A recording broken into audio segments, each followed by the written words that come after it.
दुर्गा सप्तशती अथ कीलक सूत प्रारंभ। मार्कंडेय जी कहते हैं, विशुद्ध ज्ञान ही जिनका शरीर है, तीनों वेद ही जिनके 3 दिव्य नेत्र हैं, जो कल्याण प्राप्ति के हेतु हैं तथा अपने मस्तक पर अर्ध चंद्रमा मुकुट धारण करते हैं, उन भगवान शिव को नमस्कार है। मंत्रों का जो अभिकीलक है, अर्थात मंत्रों की सिद्धि में विघ्न उत्पत्ति करने वाले शाप रूपी कीलक का जो निवारण करने वाला है, उस सप्तशती स्रोत को संपूर्ण रूप से जानना चाहिए।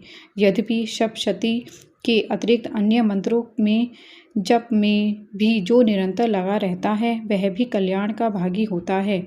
उसके भी उच्चाटन आदि कर्म सिद्ध होते हैं तथा उसे भी समस्त दुर्लभ वस्तुओं की प्राप्ति होती है। तथापि जो अन्य मंत्रों का जाप न करके केवल इस सप्तशती नामक स्रोत से ही देवी की स्तुति करते हैं, उन्हें स्तुति मात्र से ही सच्चिदानंद स्वरूपिणी देवी सिद्ध हो जाती हैं।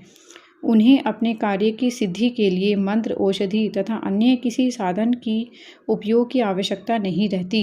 बिना जप के ही उनके उच्चाटन आदि समस्त अभिचारिक कर्म सिद्ध हो जाते हैं। इतना ही नहीं, उनकी संपूर्ण अभीष्ट वस्तुएं भी सिद्ध होती हैं। लोगों के मन में यह शंका थी कि जब केवल सप्तशती की उपासना से अथवा सप्तशती को छोड़कर अन्य मंत्रों की उपासना से भी समान रूप से सब कार्य सिद्ध होते हैं, तब इनके श्रेष्ठ कौन सा साधन है। लोगों की इस शंका को सामने रखकर भगवान शंकर ने अपने पास आए हुए जिज्ञासुओं को समझाया कि यह सप्तशती नामक संपूर्ण स्रोत ही सर्वश्रेष्ठ एवं कल्याणमय है। तदंतर भगवती चंडिका के सप्तशती नामक स्तोत्र को महादेव जी ने गुप्त कर दिया।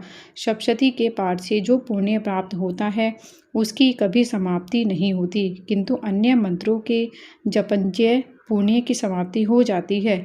अतः भगवान शिव ने अन्य मंत्रों की अपेक्षा जो सप्तशती की ही श्रेष्ठता का निर्णय किया, उसे यथार्थ ही जानना चाहिए। अन्य मंत्रों का जाप करने वाला पुरुष भी यदि सप्तशती के स्रोत और जप का अनुष्ठान कर ले, तो वह भी पूर्ण रूप से ही कल्याण का भागी होता है। इनमें तनिक भी संदेह नहीं है।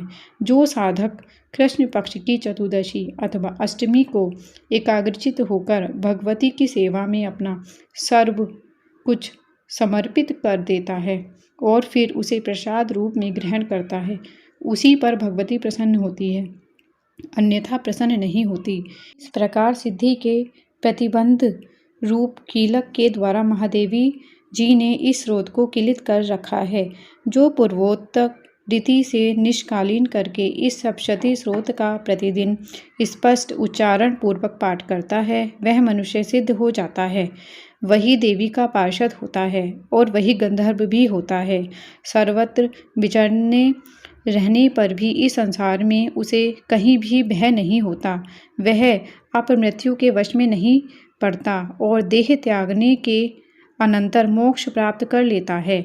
अतः कीलन को जानकर उसका परिहार करने की सप्तशती का पाठ आरंभ करें। जो ऐसा नहीं करता, उसका नाश हो जाता है। इसीलिए कीलक और निष्कीलन का ज्ञान प्राप्त करने पर ही यह स्रोत निर्दोष होता है और विद्वान पुरुष इस निर्दोष स्रोत का ही पाठ आरंभ करते हैं।